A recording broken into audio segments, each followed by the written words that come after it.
أعوذ بالله من الشيطان الرجيم. بسم الله الرحمن الرحيم. ومن الناس من يعجبك قوله في الحياة الدنيا ويشهد الله على ما في قلبه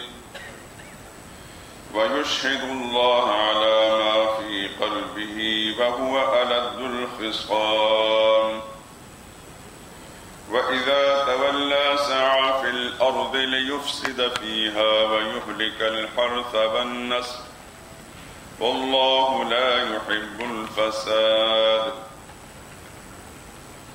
وإذا قيل له اتق الله العزة بالإثم فحسبه جهنم ولبئس المهاد.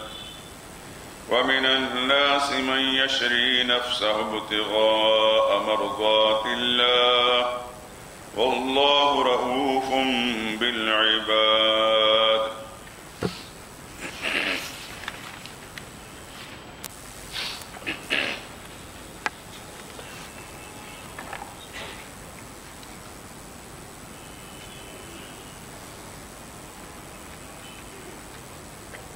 ومن الناس اور کوئی تو ایسا آدمی ہے من یعجبک جس کی پسند آتی ہے آپ کو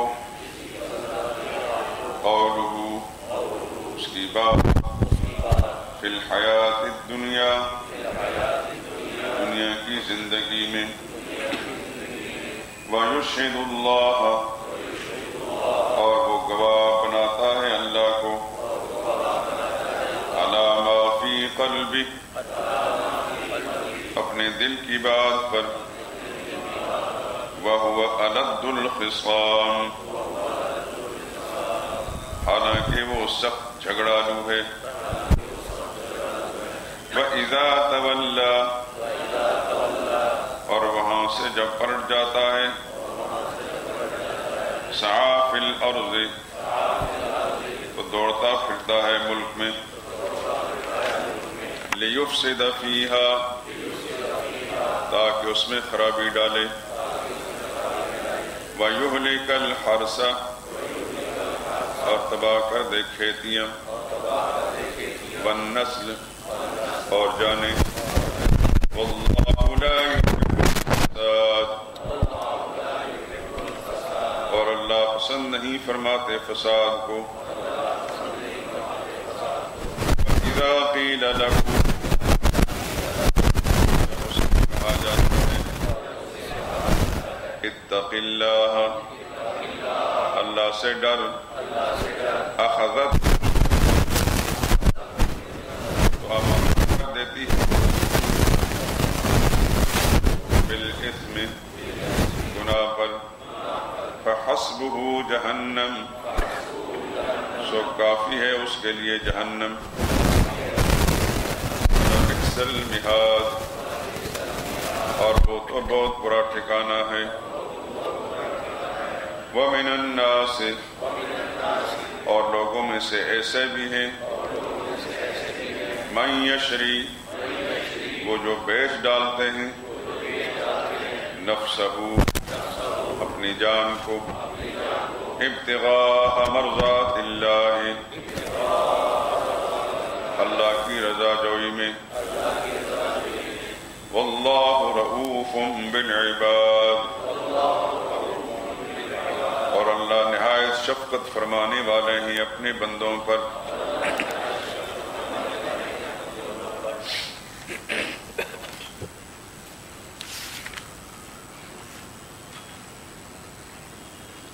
یہاں سے آیت نمبر 214 تک تقریباً 11 آیات میں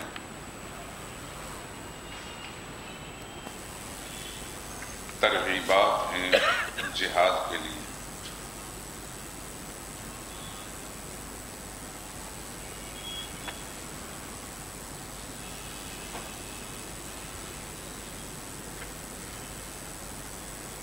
جیسا کہ آپ کے علم میں ہے کہ قرآن کریم کا اسلوب بڑا ہی عجیب ہے.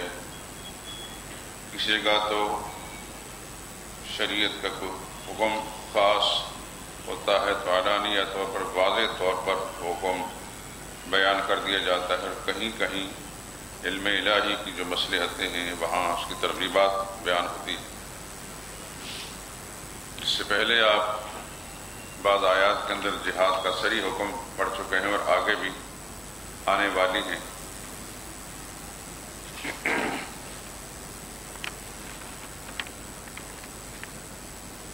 مثلا صفحہ 42 پر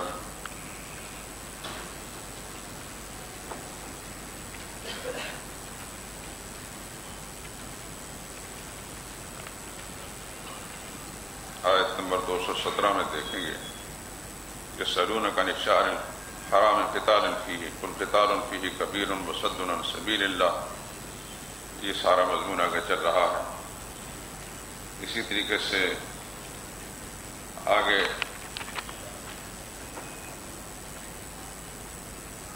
یہ مضمون آئے گا. تھوڑے تھوڑے وقفے کے بعد اس بات کو دہرایا جائے گا. انشاءاللہ العزیز موقع بموقع یہ ساری چیزیں آپ کے سامنے آئیں گی. یہاں پر ترغیبات ہیں.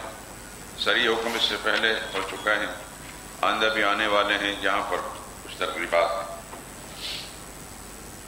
اور یہ ان ترغیبات کی تمہید ہے. نبی کریم صلی اللہ علیہ وسلم کے پاس آنے والے لوگ مخلص مسلمانوں کے علاوہ کچھ تو کلم کلا مشرکین کفار تھے، اور مدنی زندگی کے اندر تو پھر یہود و نصارہ سے بھی واسطہ پڑا تھا.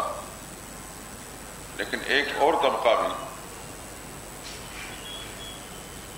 جس کو آپ دوغلا کہتے ہیں، یعنی ظاہر میں کچھ ہے اندر کچھ ہے،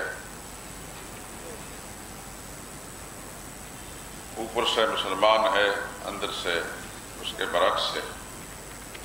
اس کے لیے قرآن کی زبان میں منافق کی اصطلاح استعمال ہوئی ہے.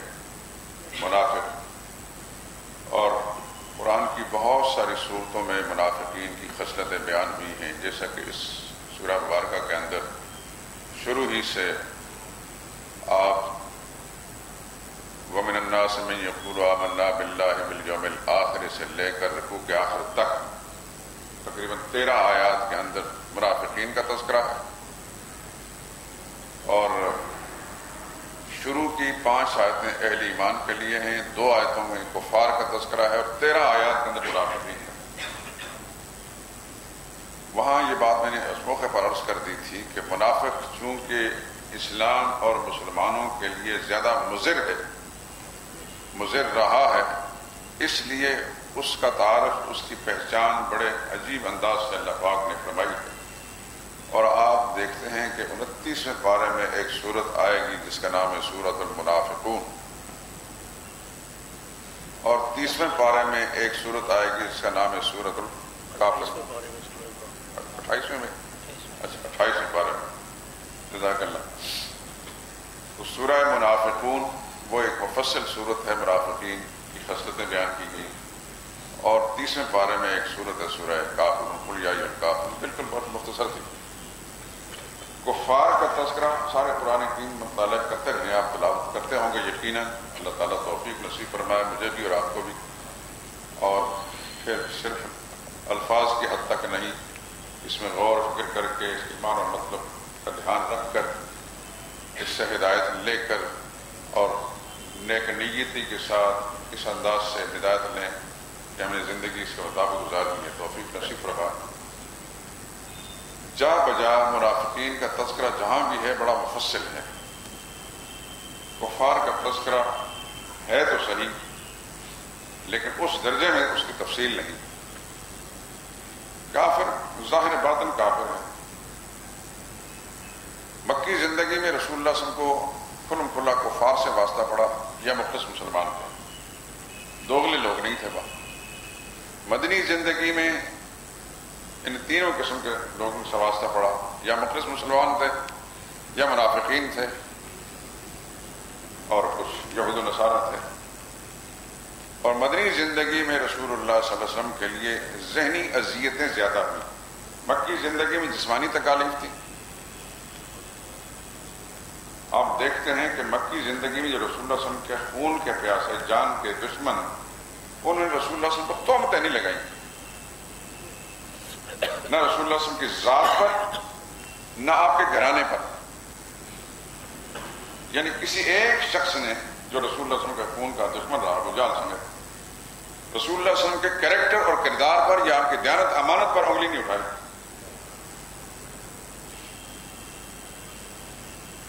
اور نہ ہی رسول اللہ صلی اللہ علیہ وسلم کے گھرانے پر کوئی تہمت رکھی۔ جبکہ مدنی زندگی میں آپ دیکھتے ہیں کہ وہاں رسول اللہ صلی اللہ علیہ وسلم پر خیانت کا الزام بھی لگایا گیا۔ آگے آئے گا انشاءاللہ اگلی صورت میں۔ اور حضور صلی اللہ علیہ وسلم کی زوجہ مطہرہ مقدسہ صدیقہ کائنات، صدیقہ بنت صدیق سیدہ عائشہ رضی اللہ تعالی عنہا و سلام اللہ علیہا، ان پر تہمت لگائی۔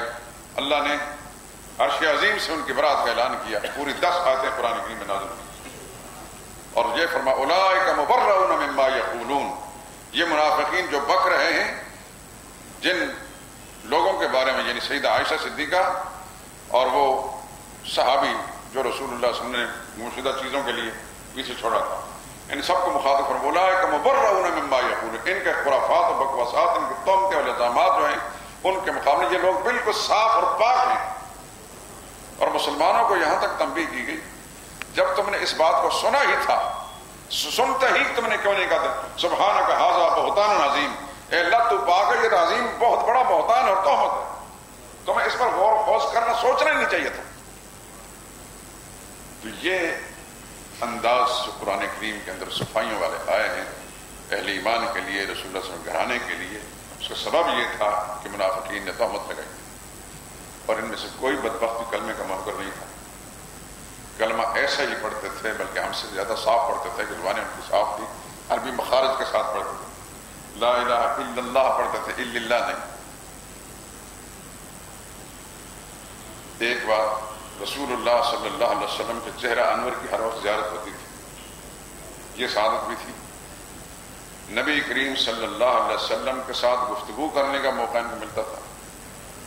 رسول اللہ صلی اللہ علیہ وسلم کی مسجد میں نماز پڑھتے تھے، رسول اللہ صلی اللہ علیہ وسلم کی ابتدا میں نماز پڑھتے تھے۔ اتنے شرف ملنے کے باوجود صحابہ کے صفوں میں کھڑے ہو کر نماز پڑھتے تھے۔ صحابہ اور سارے مسلمان کو مسلمان سمجھتے تھے، ملتے جلتے السلام علیکم ان کو کہا جاتا تھا، لیکن وہ اسلام اور مسلمانوں کے لیے اور پیغمبر اسلام کے لیے سخت ترین مضر بلکہ اضر تھے۔ اس لیے اللہ تعالیٰ نے ان کے کرتوت بیان فرمائے ہیں، بڑی تفصیل کے ساتھ بیان فرمائے۔ تو حضور صلی اللہ علیہ وسلم کے پاس آنے والے لوگ کچھ اس طرح کے چالاک اور اتنی چکنی اور چپڑی باتیں کرنے والے، لسان، چرب لسان، چرب زبان، اور بڑے پیار سے محبت سے عقیدت کا مظاہرہ کر کے جھک جھک کر ہاتھ چوم چوم کر رسول اللہ صلی اللہ علیہ وسلم کے ساتھ وفاداری کا اظہار کرتے اور اپنی وفاداری کا یقین دلاتے اور اسلام اور مسلمانوں کی خدمت کا جذبہ ظاہر کرتے۔ تو نبی کریم صلی اللہ علیہ وسلم کو بھی بعض اوقات ان کا یہ انداز بڑا بھاتا تھا۔ باطن پر اطلاع کس کو ہے؟ صرف اللہ کا۔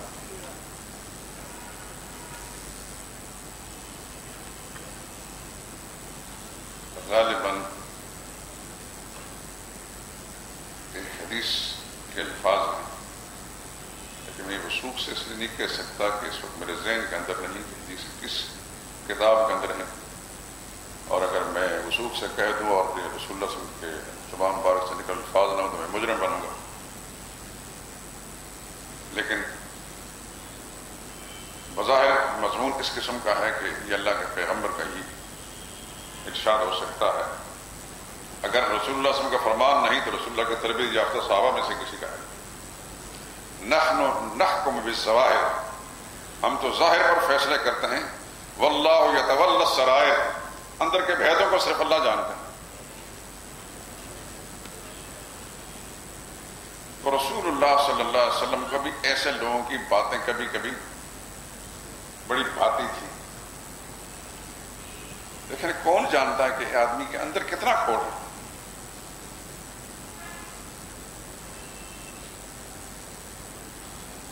یہ تو صرف رب جانتا ہے. تو اللہ نے پھر اطلاع دی ومن الناس، اور ایسے بھی لوگ ہیں، ایسے بھی آدمی ہیں، من یعجبک، وہ ہیں کہ پسند آتی آپ کو قول اس کی بات فی الحیات دنیا، دنیا کی زندگی کے کاموں میں. ایسے بڑھ چڑھ کر باتیں کرتے ہیں رسول اللہ صلی اللہ علیہ وسلم کے ساتھ وفاداری کی، اسلام اور مسلمانوں کی خدمت کے جذبے سے سرشار ہونے کی باتیں کرنے کے. جو مخلص مسلمان ہے اس انداز سے یقین دہانی نہیں کرا سکتے تھے جیسا کہ یہ دوغلے کرتے تھے. اپنے اس کھوٹ پر، باطن کی خباثت پر پردہ ڈالنے کے لیے ایسے انداز اختیار کرتے تھے. وَيُشْهِدُ اللَّهَ عَلَىٰ مَا فِي قَلْبِهِ، اللہ فرماتے ہیں کہ دل کی جو کفر ہے اور جو منافقت ہے، جو خباثت ہے، اس کو چھپانے کے لیے، اس کو سچا ثابت کرنے کے لیے اللہ کی قسمیں بھی کھاتے ہیں، اللہ کو گواہ بھی بناتے ہیں. آپ دیکھتے ہیں کہ جو دنیا میں زندگی میں آپ حضرات کاروباری ہیں، معاشرے کے نشیب و فراز سے اسی طرح واقف ہیں، لوگ کس انداز سے باتیں کرتے ہیں. تو بعض جو کھوٹے قسم کے لوگ ہوتے ہیں نا، بات بات پر قسمیں کھائیں گے، بات بات پر قسم کھائیں گے. اور جو آدمی کھوٹا نہیں ہوگا اس کو قسم کھانے کی ضرورت ہی نہیں. کیوں قسم کھائے گا؟ اب تو قسم کا معاملہ بڑا سخت ہے. دانستہ طور پر اگر کسی نے غلط قسم کھائی ماضی کے کسی معاملے پر، اس کو یمین غموس کہتے ہیں. یہ اتنا بڑا جرم ہے کہ ساری دنیا کے خزانے بھی اگر اس کے کفارے کے طور پر دے دیے جائیں تو کفارہ نہیں بن سکتا، سوائے اس کے کہ اللہ سے معافی مانگے اور اللہ معاف کر دیں تو کر دیں، وہ قادر ہیں. ورنہ اس کی سزا ہے جہنم کے غوطے. غمس کہتے ہیں غوطے کو. اور قسم کی دوسری شکل ہے کہ آئندہ کے کسی معاملے کے بارے میں قسم کھائی، میں یہ نہیں کروں گا، یہ کروں گا، یہ ہوگا، یہ نہیں ہوگا، لیکن دل میں کھوٹ ہے. کہہ دیا کہ کروں گا اور کرنا نہیں اس نے، یہ نہیں کروں گا اور کر دیا. اس کو یمین منعقدہ شریف کی زبان میں کہا جاتا ہے. اس کا کفارہ ہے. اور تیسری ایک قسم ہے، اس کو یمین لغو کہا جاتا ہے. لا یؤاخذکم اللہ باللغو فی ایمانکم، یعنی دل میں کوئی بات ہے نہیں، ایسے بات بات پر قسم ہے، قسم ہے. اور پھر جاہل معاشرے میں، جاہلیت جدیدہ میں، میری ماں کی قسم، تیری قسم، تجھے میری قسم، مجھے بچوں کی قسم، قسم اللہ دی، قسم اللہ دی. دل کا دھیان کہیں اور ہے لیکن زبان پر چل رہا ہے. اس قسم کی قسم جو ہے اس کو یمین لغو کہتے ہیں. یہ لغو قسم کی چیز ہے، فضول قسم کی بات ہے. تو اس قرآن کریم نے اس کو مذمت تو فرمائی لیکن اس پر کوئی شرعی حکم نہیں لگایا. اس لیے فرمایا اللہ اس پر مواخذہ نہیں کریں گے. یہ لغو قسم یمین منعقدہ پر ہے، یعنی آئندہ کے بارے میں کوئی غلط بات کی، اس کا تو کفارہ بھی ہے، خدا کی پکڑ سے بچنے کے لیے کفارہ ادا کرے گا. نہیں، یعنی کفارہ کیا ہے؟ غلام آزاد کرے. اگر نہیں تو 10 جوڑے پہنائے مسکینوں کو، نہیں تو 10 مسکینوں کو 2 وقت کا کھانا کھلائے، یہ بھی نہیں تو 3 دن کے روزے رکھے، تب جا کر کفارہ ادا ہوگا. اور جو یمین غموس ہے اس کا میں بتا چکا ہوں کہ ماضی کے کسی معاملے میں جھوٹی قسم کھا دیں کہ یہ نہیں ہوا حالانکہ ہو چکا ہے، یا ہو چکا ہے اور اسے انکار کرتے نہیں ہوا، اور اس کو پتا ہے، جان بوجھ کر غلط قسم آتا ہے. یہ بڑی خوفناک قسم ہے. یہ تو شرک قریب قریب، جس طرح شرک کے بارے میں معافی کوئی فکر نہیں. اس کے لیے تو خیر حتمی اللہ کے قانون میں مشرک کو معاف نہیں کرنا، پر اس قسم کا آدمی اتنا بڑا جرم کرنے کے بعد پھر توبہ ہی ہے اس کے لیے معافی کی شکل اور کوئی شکل نہیں، اور توبہ اللہ قبول کر لے تو تب. اور توبہ کیا ہے؟ دل سے اپنے باطن کے بھی سے اللہ کی طرف رجوع کرنا اور اللہ سے گناہ سے معافی مانگنا. اللہ معاف کر دیں، وہ قادر ہے اس بات پر. لیکن منافق شخص وَيُشْهِدُ اللَّهَ عَلَىٰ مَا فِي قَلْبِهِ، وہ گواہ بناتا ہے اللہ کے ذات کو اپنے دل کے اس جھوٹ پر، فریب پر، فراڈ پر. دل میں تو کچھ اور ہے اور زبان سے اللہ تعالیٰ قسم کھاتا ہے. اللہ فرماتا ہے وَهُوَ أَلَدُّ، وہ سخت قسم ہے، جھگڑالو ہے. آسان لفظوں میں کہہ لیجیے وہ شدید دشمن ہے. اور اس قسم کی جن سے شریف اس زمانے میں آپ کو وافر مقدار ملے گا. شاہ ولی اللہ رحمہ اللہ تعالی خدا کی ارواح رحمت نازل ہوں.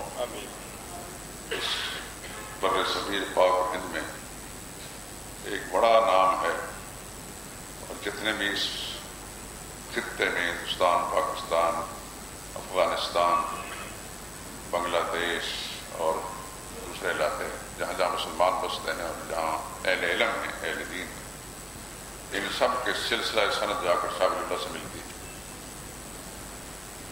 چاہے وہ اپنے آپ کو بریلوی کہلاتے ہیں یا دیوبندی کہلاتے ہیں یا اہل حدیث کہلاتے ہیں، یہ سب کا سند جا کر شاہ ولی اللہ تک پہنچتی ہے. شاہ ولی اللہ کے نواسے شاہ ولی اللہ کے صاحبزادے سے شاہ عبدالعزیز اور شاہ عبدالعزیز کے نواسے شاہ اسحاق، وہاں جا کر ساری سندیں اکٹھی ہو جاتی ہیں. تو شاہ اسحاق اپنے نانا حضرت شاہ عبدالعزیز کے شاگرد تھے، اور شاہ عبدالعزیز اپنے والد شاہ ولی اللہ کے. شاہ ولی اللہ کی اولادیں بڑے صاحبزادے شاہ عبدالعزیز ہیں، دوسرے شاہ رفیع الدین ہیں، تیسرے شاہ عبدالقادر ہیں، چوتھے شاہ عبدالغنی ہیں، اور شاہ عبدالغنی وہ ہیں جن کے صاحبزادے شاہ اسماعیل شہید بالا کوٹ. یہ سارا سنہری سلسلہ ہے. بات کر رہا تھا کہ شاہ ولی اللہ رحمۃ اللہ تعالی نے ایک کتاب لکھی ہے جس میں قرآن کے کچھ اصول بیان کریں، الفوز الکبیر فی اصول التفسیر. اس کتاب کا نام الفوز الکبیر، وہ عربی میں بھی ہے اور فارسی میں بھی ہے، اور لوگوں نے ترجمہ اس کو اردو میں کر دیا ہے. شاہ ولی اللہ نے الفوز الکبیر میں بڑی پتہ کی بات بتائی ہے، آپ سن لیں اس کو. فرمایا کہ قرآن کریم میں 3 قسم کے لوگوں کا تذکرہ ہے.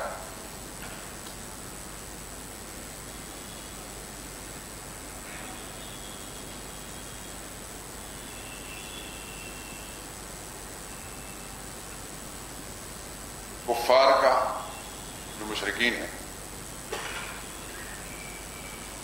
اہل کتاب کا یہود و نصارہ، اور منافقین. مشرکین تو واضح ہیں، پہلے زمانے کا مشرک ہو یا آج کا مشرک ہو. اس زمانے کے بت پرست تھے اور آج کے بھی بت پرست ہیں آپ کے پڑوس ہندوستان کے اندر یا جہاں جہاں بھی ہیں. دوسرا طبقہ ہے اہل کتاب کا. تو شاہ صاحب یہ سمجھانا چاہتے ہیں اصول تفسیر کے اندر کہ اگر تم ماضی کے اہل کتاب یا یہود و نصارہ کے جو لوگ گزرے ہیں ان کی مثال اپنے زمانے میں دیکھنا چاہو تو اپنے زمانے کے علماء و مشائخ کو دیکھیں. تمہارے زمانے کے اندر پیر اور مولوی ہر نہیں، گمراہ مولوی اور گمراہ پیر، غلط کار ملا اور گمراہ پیر، وہ ٹھیک ٹھیک ان منافقین کی عکاسی کریں گے، نہ یہود و نصارہ کی عکاسی کریں گے. اور اگر پہلے زمانے کے منافقین کو سمجھنا چاہو اپنے زمانے میں تو اپنے زمانے کے سیاستدانوں کو اور حکمرانوں کو دیکھو. صحیح نمونہ ہے. تو سچی بات یہ ہے ہم نے اپنی اس تھوڑی سی مختصر سی شعوری زندگی کے اندر اپنے زمانے کے حالات پہ جو غور کیا، قرآن کریم کے اصولوں کی روشنی میں، بزرگان دین کی لکھی ہوئی تحریروں کی روشنی کے اندر، تو ہمیں بالکل 100% مطابقت نظر آئی.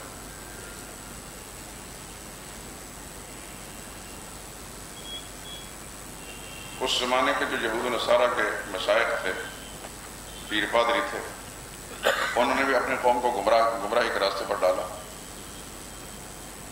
تاکہ تورات انجیل میں تحریف کی، احکام کو بدلا اور اپنے جاہل عوام کو یہ باور کرایا کہ یہ اللہ کا حکم ہے، اور وہ لوگ مان گئے اور وہ خود بھی گمراہ تھے اور گمراہی کا سبب بن گئے۔ اور آپ اپنے زمانے کے گمراہ مولوی پیروں کو دیکھیں تو بالکل 100% اس کے ساتھ مطابقت، قرآن کے ہوتے ہوئے بڑی ڈھٹائی کے ساتھ، بے شرمی کے ساتھ، خوف خدا سے بے نیاز ہو کر جاہل عوام کو ایسے ایسے مسئلے بتائیں گے، اور وہ بدنصیب کیونکہ قرآن سے نواقف ہوتے ہیں، ان کو پتہ ہی نہیں اللہ کا قرآن کیا ہے، ان کی بات کو مانیں۔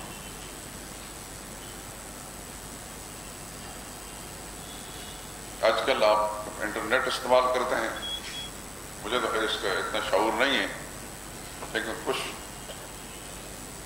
جو اس کے بارے میں جو معلومات ہیں تو میں نے دیکھا، ایک سے زیادہ لوگوں کو دیکھا کہ پیر صاحب اس کو لوگ سجدہ کر رہے ہیں، آنے والا جو اس کے پیروں کے اندر سجدہ کرتا ہے جاتا ہے اور وہ اس کے چمکیں دیتا ہے۔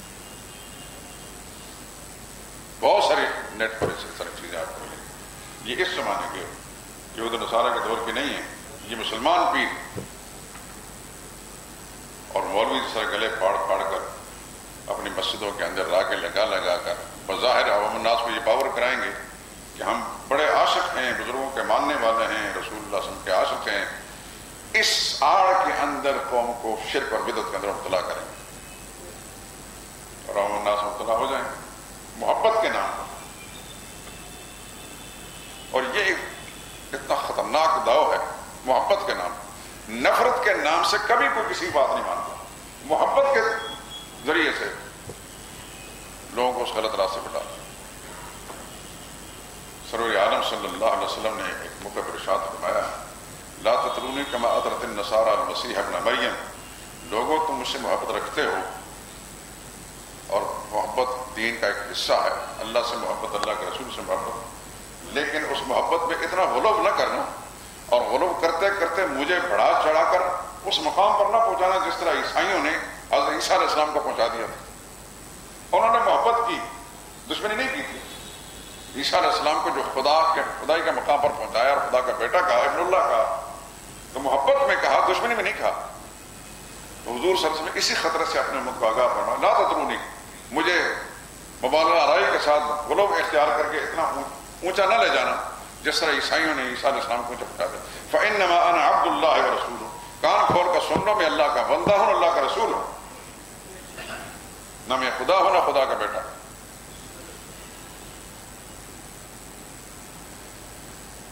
نئے مسلمان ہونے والے کچھ صحابہ کیونکہ تجارت پیشہ لوگ تھے، دور دراز ملکوں کو سفر کرتے تھے، اور جن ممالک کے سفر کرتے تھے اکثر وہاں مشرکین کو دیکھتے تھے، وہ اپنے سرداروں کو، اپنے لیڈروں کو سجدہ کرتے ہیں۔ تو ملک شام کے اندر اس طرح کے حالات سے ان کو واسطہ پڑا، تو نئے مسلمان والے بعض صحابہ کرام جو رسول اللہ صلی اللہ علیہ وسلم کی محبت میں بھی بہت ڈوبے ہوئے تھے، لیکن وہاں کے لوگوں کے حالات کو دیکھ کر دل میں ایک امنگ پیدا ہوئی کہ یہ جن کو یہ سجدے لوگ کر رہے ہیں، جن کے سامنے جھک رہے ہیں، یہ تو اس قابل نہیں ہے کہ ان کے سامنے جھکا جائے۔ دل میں یہ خیال آیا کہ ایک ذات دنیا میں ہے اور وہ ہے محمد مصطفیٰ صلی اللہ علیہ وسلم کی، اگر گنجائش ہو تو وہاں جھکا جا سکتا، اور ہم جا کر پوچھیں گے۔ چنانچہ واپس آ کر رسول اللہ صلی اللہ علیہ وسلم سے دریافت کیا، عرض کیا، یا رسول اللہ، ہم نے دیکھا کہ لوگ اپنے لیڈروں کو، اپنے بادشاہوں کو، اپنے سرداروں کو سجدہ کرتے ہیں جب وہ اس قابل نہیں ہوتے، اگر ہمیں اجازت ملے، اس کی اجازت ہے تو ہم آپ کو سجدہ کریں۔ تو رسول اللہ صلی اللہ علیہ وسلم نے فرمایا، یہ سجدہ کرنا یہ اللہ کا حق ہے، اللہ کے سوا کسی اور کا نہیں۔ میرا حق تم پر اکرام ہے، محبت کے ساتھ عزت سے پیش آنا، میری اتباع اور پیروی کرنا، یہ اکرام کرنا، یہ تو میرا حق ہے، لیکن سجدہ کرانا میرا حق نہیں، میرے اللہ کا حق ہے۔ جس پیشانی جس نے پیدا کی اس کے سامنے جھک سکتی ہے۔ لیکن اس زمانے کا مسلمان کے لانے والا پیر اپنے مرید کو، جاہل مرید کو اپنے قدموں کے اندر سجدہ کراتا ہے۔ آخر یہ جو کچھ ہم نے دیکھا، جس نے تصویریں بنا کر نیٹ پر بھیجی ہیں، کچھ کام ہوا ہے تب ویسا ہوا، کچھ لوگوں کو میں جانتا ہوں لیکن نام نہیں لیتا، نام لینے کا فائدہ کچھ نہیں. کس قدر بے باک ہیں، خوف خدا سے بے نیاز ہیں. اللہ کی پکڑ کسی وقت آ سکتی، کسی وقت. ان بطش ربک لشدید، تیرے رب کی پکڑ بڑی سخت ہے، لیکن اللہ کا حق اپنی ذات کے لیے استعمال کراتے ہیں مخلوق سے. تو منافقین کی یہ خصلت اپنے زمانے میں دیکھیں تو سیاستدانوں میں اور بعض لوگوں میں دیکھیں، اور یہود و نصارہ کی خصلت اپنے زمانے میں دیکھیں، مولوی پیروں کے اندر دیکھیں. اللہ ان ساری خصلتوں سے ہم سب مسلمانوں کو محفوظ رکھے. اللہ ہمارے دین و ایمان کی حفاظت فرمائے. یہ دعا ضرور کیا کریں میرے دوستوں، جہاں اپنی جان کی، اپنے بچوں کے جان کی تحفظ کی دعا کرتے ہیں، ان کے ایمان کی بھی، کہ ہمارے مرنے کے بعد یا اللہ ان کے دین ایمان کی حفاظت کریں. جیسے نیت آپ کی ہوگی ویسے اللہ معاملہ کریں گے. یاد رکھیں کہ دین ایمان کی حفاظت کی ضرور بات کریں. تو یہ اتنے بدبخت لوگ ہوتے ہیں کہ اللہ کی قسمیں کھا کھا کر رسول اللہ صلی اللہ علیہ وسلم کو یقین دہانی کراتے ہیں، اور اللہ تعالیٰ ان کے کچا چٹھا کھور ہیں. وَأُولَادُ الْخِصَامِ، یہ سخت جھگڑالو قسم کے لوگ ہیں، سخت ترین دشمن ہیں. وَإِذَا تَوَلَّىٰ سَعَىٰ فِي الْأَرْضِ، یہ وہ لوگ ہیں کہ جب وہاں سے ہٹ جاتے ہیں، نبی کریم صلی اللہ علیہ وسلم سے ہٹتے ہیں، تو پھر اللہ کی زمین کے اندر کوشش کرتے ہیں تاکہ فساد مچائیں. آج کل پاکستان کے ایک صوبے کے ایک سیاسی پارٹی کے سربراہ کے بارے میں بہت کچھ کہا بھی جا رہا ہے اور لکھا بھی جا رہا ہے. نیٹ پر آپ دیکھتے بھی ہیں، میں نے بھی دیکھا ہے کہ اس کی پارٹی کے لوگ جو گرفت میں آئے سرکاری اداروں کے، اور ان کے جو انکشاف کیے، انسان لرز اٹھتا ہے خدا کی قسم. اور ایک آدمی کا انکشاف ایسا ہے، اس نے پورا اپنا بایو ڈاٹا بتایا کہ میرا یہ نام ہے، میں فلاں جگہ کا، میرے باپ کا یہ نام تھا، میں اس پارٹی کا فلاں عہدیدار تھا، اور میرے ساتھ فلاں تھا فلاں تھا فلاں تھا فلاں تھا. اس کے اندر یہ بات اس نے کہی کہ ہمارے فلاں موقع پر یہ ڈیوٹی لگی تھی فلاں سن کے اندر کہ فلاں علاقے سے پہلے تشیع کے جب جلوس نکلیں گے، مختلف آدمیوں کو معمور کیا گیا کہ جس وقت جلوس ان کے نکلیں تم نے وہاں فائرنگ کرنی، اور فائرنگ کر کے اس کے بعد پھر پروپیگنڈا کر دینا کہ سپاہی صاحبہ نے یہ کام کیا. مقصد کیا ہے کہ فساد پھیلے. دین کے نام پر جو تنظیمیں کام کر رہی ہیں ان کی بدگمانی ہو، ان کی بدنامی ہو، لوگ ان سے نفرت کریں اور فساد پھیلے. اور اس سے علاوہ ایک اور نے انکشاف کی جس کے لیے پھانسی کا فیصلہ ہو چکا ہے، آج اخبار کے اندر آ گیا. سپریم کورٹ نے بھی اس کی مسترد کر دی. اس نے کہا کہ اصل اس ملک کو مفلوج کرنا مقصود ہے، اس ملک کو توڑنا مقصود تھا. آرڈر باہر سے آتے تھے. تو آپ اندازہ کریں کس قدر خوفناک منصوبے ہر زمانے کے اندر اس قسم کے لوگوں کے اندر. ایسے لوگوں کے بارے میں کہا کہ یہ وہاں سے جب ہٹتے ہیں تو خدا کی زمین کی کوشش کرتے ہیں تاکہ فساد پھیلے. وَيُهْلِكَ الْحَرْثَ وَالنَّسْلَ، کھیتیاں میں اجاڑ دیتے ہیں اور جانیں میں اجاڑ دیتے ہیں.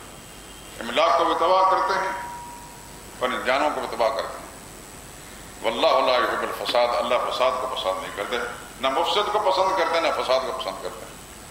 لیکن جس کے اندر ایمان نہیں ہوتا، صرف ایمان کا خالی قولی دعویٰ ہوتا ہے، اندر سے مسلمان کا دشمن. اللہ نے اس کو پوری طرح کھول دیا.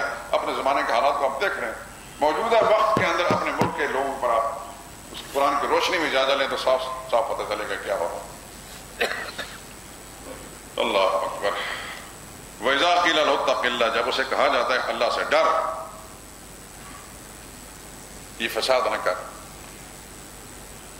اخذت عزت و بالاسم، تو وہ اور غرور تکبر میں اور گھمنڈ میں آ جاتا ہے اور گناہ پر وہ آمادہ ہوتا ہے، ظلم و ستم پر. فحسبہ جہنم، اللہ فرماتے ہیں اس کے لیے دوزخ ہی کافی، اس کی اکڑ کو دوزخ جہنم میں نکالے گی. وَلَبِئْسَ الْمِہَادُ، جہنم بہت برا ٹھکانہ ہے. اس کے مقابلے میں فرمایا کچھ ایسے مخلص بھی ہوتے ہیں. وَمِنَ النَّاسِ مَن يَشْرِي نَفْسَهُ، کچھ لوگ ایسے ہوتے ہیں جو اپنی جان کو بیچ ڈالتے ہیں اللہ کی رضا کی خاطر. صحابہ کرام اس کی نمایاں مثالیں ہیں. مفسرین نے لکھا ہے کہ اس آیت کے شان نزول میں حضرت صہیب رومی رضی اللہ تعالیٰ عنہ جو رسول اللہ صلی اللہ علیہ وسلم کے جن قدر صحابی ہیں، ان کا تذکرہ آتا ہے کہ جب وہ مکہ معظمہ سے مدینہ طیبہ ہجرت کرنے لگے تو مشرکین کے ایک جتھے نے ان کو روک لیا اور کہا کہ تم ہلو گے تو ہم مار دیں گے. وہ یہ ماہر تیر انداز بھی تھے، ان کے تیروں کا اچھا خاصا ان کے پاس ساسا موجود تھا اور ساتھ ہی تلوار بھی تھی. انہوں نے کہا دیکھیے، انہوں نے گھوڑے سے اتر کر صاف مخاطب کیا مشرکین، تم جانتے ہو کہ مجھ سے زیادہ تم میں سے کوئی تیر انداز نہیں، میرا کوئی تیر غلط نہیں جاتا، نشانے پر لگتا ہے. جب تک اگر تم نے مساعد کرنا ہے تو جب تک میرے سارے تیر ختم نہ ہو جائیں میں پیچھے نہیں ہٹوں گا، اور اس کے بعد میں اپنے تلوار سے کام لوں گا. تلوار میری ٹوٹ کے اس کے بعد جو کچھ مرضی میرے ساتھ کر لینا. دوسرا راستہ میں تمہیں یہ بتاتا ہوں کہ میں نے اس مدینہ جانا ہے، اللہ کے پیغمبر کے پاس جانا ہے. مکہ معظم میں میرا فلاں مال ہے، فلاں مال ہے، فلاں جائیداد ہے، ساری کی ساری تم لے لو، میرا راستہ نہ روکو. چنانچہ مشرکین نے دیکھا کہ بھائی یہ تو بڑا ماہر نشانہ باز ہے، اس ساتھ مقابلہ کر کے ہو سکتا مارے جائیں، مردار ہو جائیں، اس کا کیا فائدہ، مار ہی لے لیں. چنانچہ انہوں نے سودا کر لیا. اس کو اللہ فرماتے ہیں کچھ لوگ ایسے ہیں جن نے اپنی جانیں بیچ ڈالی اللہ کی رضا کی خاطر. واللہ رؤوف بالعباد، اللہ تعالیٰ بہت شفقت کرنے والے ہیں ایسے اہل ایمان کے ساتھ. سبحانک اللہم وبحمدک لا الہ الا انت. ہمارے ساتھی درس کے بھی انہوں نے بتایا کہ کچھ مشکلات ہیں معاشی طور پر، مالی طور پر. دعا کے لیے کہا ہے. آپ حضرات اپنے لیے جہاں دعا مانگتے ہیں، ہم سب مسلمانوں کا ایک اخلاقی، دینی، ایمانی فرض بنتا ہے کہ اپنی دعاؤں کے اندر اپنے مسلمانوں کو بھی، پورے عالم کے مسلمانوں کو بھی رکھیں، کیونکہ مانگنا ہے اس ذات سے جس کے خزانے میں کمی کوئی نہیں. ہمارے مانگنے کے اندر کمی تو ہے لیکن اللہ کے دینے میں کمی کوئی نہیں. اپنے ساتھی، اپنی جماعت کے ساتھی، آپ کے رفیق جو اس دینی رشتے کے ساتھ جڑے ہوئے ہیں جہاں بھی ہیں، پورے عالم کے مسلمان سب کے لیے دعائیں کریں. جیسا ابھی میں نے عرض کیا کہ جسم جان کی حفاظت کے لیے بھی دعائیں مانگیں، ان کے دین ایمان کی حفاظت کی دعائیں مانگیں، معاشی خوشحالی کے بھی دعائیں مانگیں. اللہ کسی کو بھی کسی کا محتاج نہ کرے، خصوصاً اہل ایمان کو اللہ تعالیٰ کسی کا محتاج نہ کرے. الحمدللہ رب العالمین. اللہ صلی اللہ علیہ وسلم. اے اللہ ہمارے بیٹھنا بیان کرنا سننا قبول فرما. یا اللہ قرآن کریم کے نور سے ہمارے دماغ کو روشن فرما، اس کی تعلیمات سے ہمارے گھروں کو آباد فرما. یا اللہ معاشر ہدایت کے ہوائیں چلا دے. ہمارے اندر جتنے بھی بگاڑ ہیں عقیدے کے لحاظ سے یا اعمال کے لحاظ سے یا اخلاق کے لحاظ سے یا معاملات کے اندر، یا اللہ سب کی اصلاح فرما دے. اے اللہ سب کچھ تیرے قبضے میں ہے، ہمارے دل بھی یا اللہ تیرے قبضے میں ہے، ہمارا جسم جان بھی تیرے قبضے میں ہے. یا اللہ تو اپنی رحمت کے ساتھ ہمارے دلوں کو بھی ہدایت طرف موڑ دے اور ہمارے اعمال کو، ہمارے ظاہر باطن کو یا اللہ اپنے دین اور رضا کے کاموں طرف پھیر دے. اے اللہ ہم دین پر چلنا اور دین کے مطابق زندگی گزارنا ہمارا مزاج اور ہماری طبیعت بنا دے. یا اللہ گناہ سے بھی ہمارے دلوں میں نفرت پیدا کر دے. گناہ سے بچنے کی تم پر مدد فرما، نیک اعمال کرنے کو تو توفیق عطا فرما. تیری مدد کے بغیر برائی سے بچ نہیں سکتے اور تیری توفیق کے بغیر نیک کام کر نہیں سکتے. یا اللہ تو مدد بھی ہمیں فراہم فرما. یا اللہ برے اعمال سے بچنے کے لیے اور نیک اعمال کرنے کی توفیق عطا فرما. ہمارے جتنے ساتھی یا اللہ جس کے دل میں جو آرزو اور تمنا ہے، جس سے جو مشکل ہے، یا اللہ اس مشکل کو آسان فرما دے. جو اس کی مراد ہے اپنی رحمت سے پوری فرما. اے اللہ تو ہمارے ظاہر باطن سے واقف ہے. اے اللہ تیرا قرآن یہی کچھ سکھا رہا ہے اور یہی ہم پیغام کام کرے. یا اللہ سب کا حاجت روا تو ہی ہے، مشکل کشا تو ہی ہے. یا اللہ یہی بات ہم پھر دہرا رہے ہیں. یا اللہ تو ہماری مشکلیں بھی آسان فرما دے، ہماری حاجتیں پوری فرما دے.